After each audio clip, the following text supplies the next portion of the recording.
Always tracking, always alerting. This is Next Weather. Everybody, we're tracking the tropics, and we'll start with Hurricane Humberto, which went once again under rapid intensification there, and I just popped. The center of circulation really wrapped up here in what we call the central dense overcast. You see those deeper reds there. That's indicative of some blow-up thunderstorms going high up into the atmosphere. So this thing is strengthening. It is a Category 3 right now. The forecast is for it to become once again another Category 4.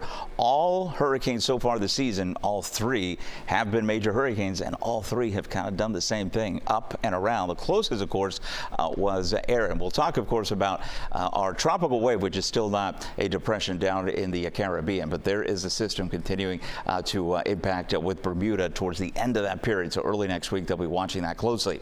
So two things here. This is our cluster of disorganized thunderstorms. Not a depression yet. Doesn't matter the technicality of it, because we know this is going to be a depression. We know it's going to be a tropical storm. So the Hurricane Center has gone ahead and put a cone, so you won't be seeing that anymore, and we'll replace that with the actual cone that heads up towards the Carolinas. And by the way, yes, the Bahamas under a tropical storm watch and warning there as the system begins to lift up to the north. There you see it by the time we get into Sunday, paralleling the coast, and then eventually it gets drawn in, unfortunately not out, right? It gets drawn into the Carolinas with big rain and a storm surge as well. It's a Category 1 forecast right now. That can always change, but here's another look at it here from the perspective of Next Weather Tropics tracking. You see that cluster there, and again, far enough away from us, but we could get a couple of bands there down towards the central coast of Florida. Otherwise, this heads up to the north, and again, as I mentioned, a big rainmaker there for folks across